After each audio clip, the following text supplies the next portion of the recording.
Bismillah, alhamdulillah, wassalatu wassalamu ala rasulillah, sallallahu alayhi wa ala alihi wa sahbihi. Chères sœurs, chers frères, bienvenue à la troisième clé de la victoire. Mais tout d'abord, permettez-moi de vous rappeler qu'à partir de cette nuit, nous entrons dans les 10 derniers jours de Ramadan. Ces jours où se trouve Laylatul Qadr, une nuit meilleure que 1000 mois. Redoublons d'efforts comme faisait notre cher prophète Mohammed sallallahu alayhi wa sallam. La troisième clé de la victoire est tirée de ce très beau et authentique hadith du prophète sallallahu alayhi wa sallam quand il procure de précieux conseils à Ibn Abbas radiyallahu anhuma et bien sûr à nous. Il dit « Wa'alam bi'anna fi s-sabri ala ma takrah khayran kathira wa anna al-nasra ma'a s-sabr » Sache que l'endurance pour ce que tu détestes renferme beaucoup de bien et que la victoire va de pair avec l'endurance. L'endurance, c'est cette notion ou bien cette dimension de la notion de sabr en islam. Sabr, c'est cette énergie qui nous pousse à faire le bien. C'est cette résistance au mal, au péché, mais aussi c'est cette endurance face à l'épreuve. Cette endurance qui est notre clé d'aujourd'hui, que j'appelle la résilience. La résilience, ce terme peu connu, mais avec cette épreuve du Covid-19, on l'entend souvent à la télé, on nous invite à plus de résilience. D'abord, la résilience, c'est cette capacité que des métaux ont à résister au choc. Et pour nous les humains, c'est cette capacité de beaucoup d'entre nous qui ont à rebondir après une lourde épreuve, après un choc, une séparation, une grave maladie. C'est cette capacité qu'ils ont à dépasser tout cela, toutes ces épreuves et aller de l'avant. Mais comment, chères sœurs, chers frères, développer cette résilience en nous, cette clé de la victoire? Comme chaque clé, elle a des dents pour ouvrir. Et notre clé, elle a 4 dents. La première est de comprendre que l'épreuve est une étape fondamentale dans le chemin vers la victoire. Tous les grands de ce monde ont été éprouvés. Et plus que la personne est grande, plus que l'épreuve est grande. Regardez tous les étudiants, les sportifs, tous ils passent des épreuves, des examens dans leur vie. Le but de ces épreuves est de les propulser vers un niveau supérieur, pour décrocher un nouveau diplôme, pour battre un nouveau record. C'est le sens de l'épreuve. Et de la miséricorde de Allah subhanahu wa ta'ala que ces épreuves ils sont en fonction de nos capacités. Les personnes les plus éprouvées, qu'on nous dit le prophète sallallahu alayhi wa sallam, sont les prophètes. Parlons de notre cher prophète Mohammed sallallahu alayhi wa sallam qui a grandi orphelin de père et de mère. C'est une très très grande épreuve de ne pas pouvoir dire papa, maman. Il a été éprouvé par son entourage, qui l'ont maltraité jusqu'à l'encercler injustement pendant 3 ans avec ses compagnons. Ils étaient poussés à manger les feuilles des arbres, et j'en passe. Donc l'épreuve, c'est une étape fondamentale. Sauf que notre cher prophète sallallahu alayhi wa sallam nous dit, il ne faut pas la chercher, l'épreuve. Il faut chercher et demander à Allah subhanahu wa ta'ala qui nous donne l'aisance, qui nous donne l'épanouissement dans notre chemin. Et là, quand on affronte des épreuves, c'est des épreuves qui vont nous faire grandir. Il dit La tatamannaw liqa al-adu wa idha laqitumuhu fathbutu. N'espérez pas, ne demandez pas la rencontre de l'ennemi, mais si vous le rencontrez, soyez endurants. L'ennemi ici, c'est l'épreuve. Deuxième don, chères sœurs, chers frères, pour acquérir la résilience est tiré de ce beau verset du Coran dans Surat al-Baqarah. Allah Azza wa Jalla dit « Wa bashshiri s-sabirin » الذين إذا أصابتهم مصيبة قالوا إنا لله وإنا إليه راجعون. Annonce la bonne nouvelle aux endurants. Ceux qui, une fois touchés par une épreuve, disent Inna lillah wa inna ilayhi raji'un. Qu'est-ce que cela veut dire? Certes, nous sommes à Allah et nous retournerons à Allah. Ça veut dire, chères sœurs, chers frères, l'un des moyens fondamentaux pour acquérir la résilience, c'est de ne pas s'attacher aux choses incertaines, aux choses éphémères, de ne pas s'accaparer ces choses. Malheureusement, c'est notre défaut, nous les humains, de dire c'est ma voiture, c'est mon travail, c'est ma maison, etc. Qu'on s'accapare les choses et qu'on les perd, eh bien c'est très douloureux pour nous. On s'effondre. Et quelque chose qui se casse à l'intérieur de nous, sur le plan émotionnel, sur le plan psychologique. Allah Azza wa Jal ne cesse de nous rappeler dans le Coran que tout ce qui est dans ce monde-là, il est pour nous servir. Il est à lui. Tout est à lui et tout reviendra à lui. Quand il nous invite à donner par exemple de nos biens aux pauvres, il dit « وَآتُوهُمْ مِنْ مَالِ اللَّهِ الَّذِي آتَاكُمْ » Donnez-leur des biens de Allah qu'il vous a donnés. Il nous rappelle que ce ne sont pas à nous. Et c'est toute une éducation, chères sœurs, chers frères. Écoutons le langage de nos enfants à la maison. C'est ma chambre, c'est mon bureau, c'est mon jouet. Et c'est normal quand il y a cette croyance que nos enfants ont du mal à partager avec les autres. Et une fois que leur jouet est endommagé par le petit frère ou la petite sœur, ben c'est la catastrophe.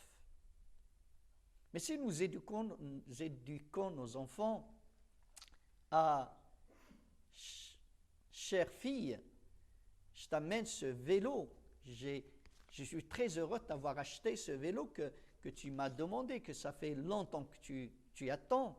Mais sache que ce vélo et tout ce qui est sur la terre, ils sont à Allah. Il te l'a confié pour une durée déterminée. Comme toutes les choses. On transmet à nos enfants, même notre corps est un dépôt, est une amana de Allah Azza wa Jal. Quand nos enfants ils ont cette croyance, eh bien, ils vont prendre soin de ces objets.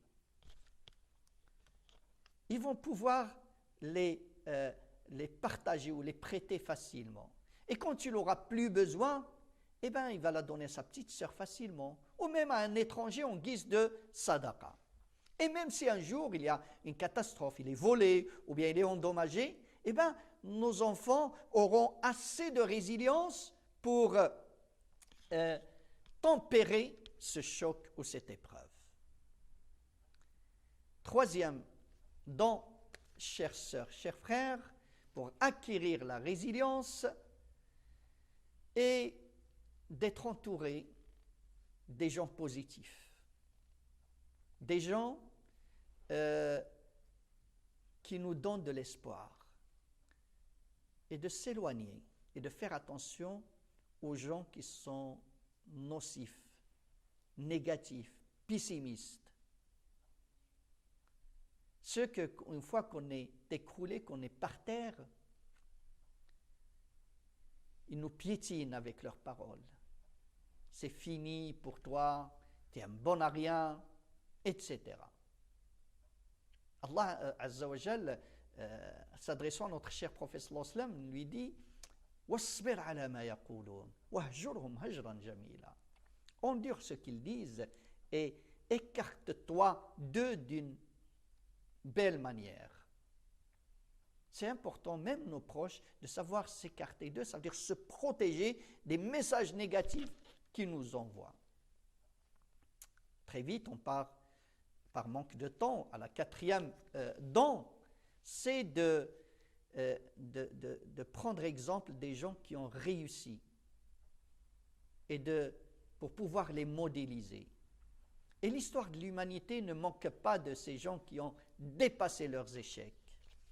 J'aime bien ce proverbe de Nelson Mandela quand il dit « Je ne perds jamais. Soit je gagne, soit j'apprends. Ce qui peut paraître des échecs, c'est tout ce qu'on n'a pas utilisé pour rebondir. Dans les histoires de l'humanité, par exemple dans notre histoire en tant que musulmans, donnons l'exemple de Ibn Mas'ud radiyallahu anhu, ce très grand compagnon, très proche du prophète sallallahu alayhi wa sallam, qui nous a apporté beaucoup de hadiths. Est-ce que vous savez qu'il était très très maigre? Il avait des jambes très fines. Un jour, il escaladait un palmier. Les compagnons, ils ont vu ses petites jambes. Ils ont rigolé. Et le prophète sallallahu alayhi wa sallam a répliqué, vous rigolez de la finesse des jambes d'Ibn Mas'ud. Il a dit, je jure par Allah qu'ils sont plus lourdes auprès de Allah que la montagne de Uhud. Ce qu'il faut savoir que Ibn Mas'ud, son handicap ne l'a pas empêché à briller et à devenir le meilleur expert du Coran. Le compagnon, le seul que le prophète sallallahu alayhi wa sallam lui demandait de lire le Coran, aimait sa lecture. Il lui disait, Iqra alayya al-Qur'an, lis pour moi le Coran. Dans l'histoire de l'humanité, on a beaucoup d'exemples. Laissez-moi vous raconter une très très belle histoire. L'histoire d'un petit enfant. À l'école, il était très maltraité par ses enseignants. On lui mettait des étiquettes en tant que quelqu'un qui a toujours la tête en l'air, quelqu'un qui est stupide, quelqu'un qui a un retard mental. Jusqu'à un jour, le directeur lui a donné un courrier, lui a dit « Ramène ce courrier à ta maman ». La maman, quand il a lu ce courrier, a pleuré, puis a séché ses larmes, et avec beaucoup de courage a dit à son fils, « Fiston, le directeur me dit que ses professeurs ne sont pas assez compétents pour te donner un enseignement correct. Et moi, à partir d'aujourd'hui, j'ai pris cette responsabilité et cette détermination de t'enseigner à la maison. » Cet enfant a grandi, il est devenu un homme, la maman est morte, et l'enfant, en cherchant, en fouillant dans les affaires, dans les souvenirs, a sorti ce courrier, où était écrit « Madame, votre enfant a souvent la tête en l'air, il manque de concentration, on soupçonne qu'il a un retard mental, nous avons décidé de l'expulser. » Et ce grand homme a pleuré et a dit « J'étais presque un retardé mental, mais grâce à une mère héroïque, je suis devenu le plus grand inventeur, l'un des plus grands inventeurs de notre ère, chères sœurs, chers frères. Cet homme, il s'appelle Thomas Edison. C'est cet homme qu'Allah a choisi pour qu'il soit la cause qu'on a aujourd'hui les lampes à incandescence qui illuminent notre vie. Il a trouvé une maman qui l'aide à dépasser cette épreuve. Parce que la maman, elle avait la résilience. Elle l'a transmis à son enfant. On ne transmet pas à nos enfants ce qu'on veut, ni ce qu'on aime, mais ce qu'on est. C'est ce qu'on vit, nous, ce que nos enfants prennent de nous, chères sœurs, chers frères. Et par manque de temps, je vous dis quelques exemples. Allez, un premier exemple, c'est de ce jeune Syrien que vous pouvez trouver sur Internet, Khaldoun, le jeune Syrien, ce jeune qui est tétraplégique, ça fait des années qu'il est alité et qui a pu dépasser cet handicap. Il est devenu aujourd'hui l'un des plus grands programmateurs. Il travaille dans les programmes Internet. Il travaille avec des plus grandes entreprises dans le monde. À partir de son lit et avec son seul outil qui est sa langue. Regardez ça sur Internet. En 2018, nous a quitté un grand homme, un grand physicien britannique, Stephen Hawking, qui était aussi depuis des longues années qui souffrit d'une maladie rare. Et pour finir, chères sœurs, chers frères, je vais vous laisser avec une petite vidéo que je vous mets à la fin. Cette vidéo, c'est d'un jeune qui a un grand handicap. Il est de Casablanca, il s'appelle Habib Momo. Et il a pu surmonter cet handicap pour être aujourd'hui l'un des grands spécialistes du Coran. Vous allez voir comment on lui donne des questions, ça veut dire sur le Coran, sur des versets du Coran. Il est capable de dire dans quelle sourate ils sont, ce qu'il y a avant, ce qu'il y a après. Et vous allez voir comment il est et son handicap. Certainement, je pense que vous allez pleurer, vous allez faire couler des larmes, comme je l'ai fait quand je l'ai vu la première fois. Et vous allez vous dire,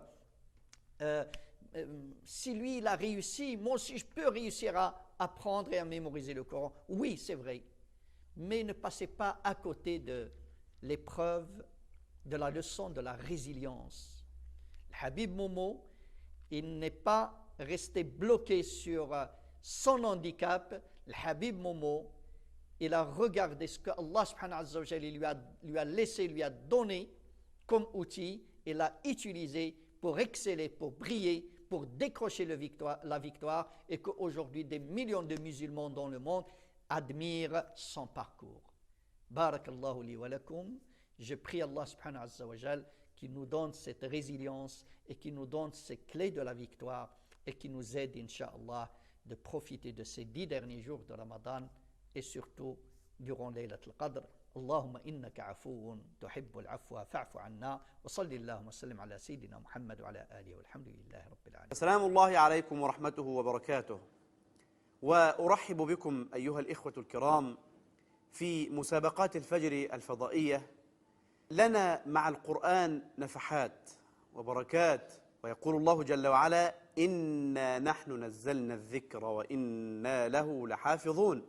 حفظ الله جل وعلا القرآن بطرق شتى مختلفة، يعجز اللسان ويعجز الإنسان أن يحصي هذه الطرق وهذه السبل. ومن حسن الطالع أننا في مدينة فاس العريقة في المملكة المغربية رزقنا الله سبحانه وتعالى بحالة عجيبة أيضا.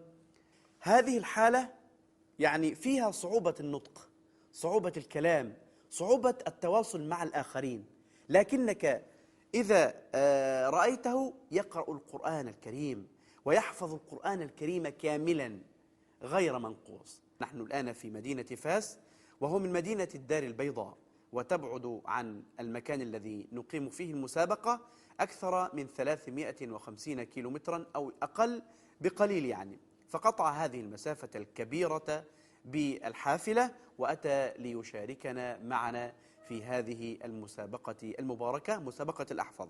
أخي الكريم، كيف حالك أولا؟ ترون أيها الإخوة المشاهدون والأخوات المشاهدات طريقة كلامه. نعم، ما اسمك؟ أنت من أي المناطق؟ دولة. طيب، اقرأ من أول سورة الإسراء. أعوذ بالله من الشيطان الرجيم. بسم الله الرحمن الرحيم. سبحان الذي أسرى بعبده إلى المسجد الحرام من المسجد الحرام إلى المسجد الأقصى الذي باركنا ليوم هذا اليوم إنه هو السميع البصير. وهذا يوم الكتاب لأنه ليس إسرائيل ألا تتخذني وكيلا تريد أحمد فالأوه إنه كان عبدا شكورا. جزاك الله خيرا، جزاك الله خيرا. معي في هذه الحلقة إن شاء الله، الحلقة المباركة على طاولة لجنة التحكيم أخي الكريم شيخ محمد يحيى، فأتركه معه. كيف حالك يا شيخ؟ أنت ما شاء الله حفظك متين. عارف سورة العنكبوت؟ ابدأ كده في أول سورة العنكبوت. أعوذ بالله من الشيطان الرجيم. بسم الله الرحمن الرحيم. ألف لام ميم. أحسب الناس أن يتركوا أن يقولوا آمنا يقولوا آمنا وهم لا يفتنون ولقد فتنا الذين من قبلهم فليعلمن الذين صدقوا ويعلمن الكاذبين وحسب الذين آمنوا السيئات يسبقون ساء ما يحكمون. سأله الشيخ محمد ليبدأ من أول سورة العنكبوت فقال: ألف لام ميم أحسب الناس أن يتركوا أن يقولوا آمنا. كان من الممكن أن يكمل ويقول وهم لا يفتنون، ولكنه معلم وما شاء الله متقن، رجع وقال أن يقولوا آمنا وهم لا يفتنون. ألف لام ميم أحسب الناس أن يتركوا أن يقولوا آمنا يقولوا آمنا وهم لا يفتنون. طيب قول لي كده: منيبين إليه واتقوه، منيبين إليه واتقوه وأقيموا الصلاة. صدقوا منيبين إليه واتقوه واتقوا وأقيموا الصلاة واتقوا السجود من الذين فرقوا دينهم وكل شيء كل الدنيا فرعون وإذا مس الناس فرعون دعوا ربهم بالليل ثم إذا أذقناهم إذا فرقوا منهم. فتح الله عليك. بارك ما الله شاء فيك. الله.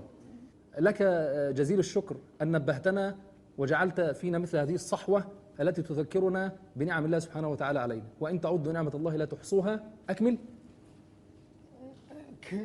وإن تعدوا نعمة الله لا تحصوها. أيوة، في اثنين أهو، يعني بيقول في موضعين أهو. طب يلا خش بقى يا شيخ محمد في قول لنا كده، قولي الأول إيه؟ وإن تعبدوا نعمة الله إن الإنسان لدعو كفا. اسم السورة إيه؟ سورة إبراهيم. جميل. طيب الموضع الثاني فين؟ وإن تعبدوا نعمة الله إنه غفور رحيم.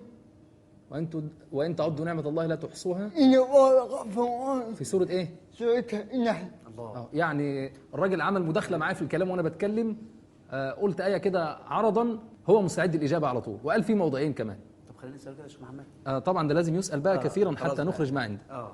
طيب. بسم الله الرحمن الرحيم. ما لكم كيف تحكمون؟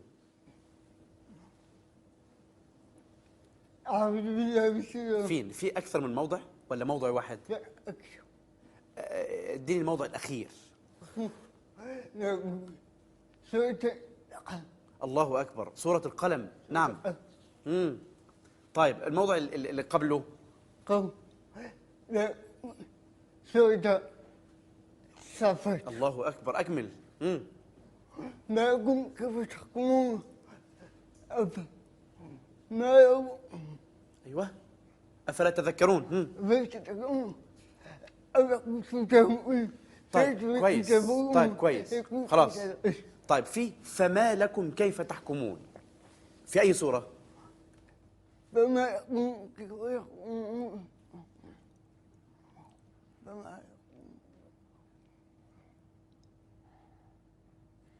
وهم شركاؤهم يخلقون ما يعلمون قل لو كنت تعلمون فاتقون قل هم شركاؤكم الذين الحق قل لو الحق الحق يحكمون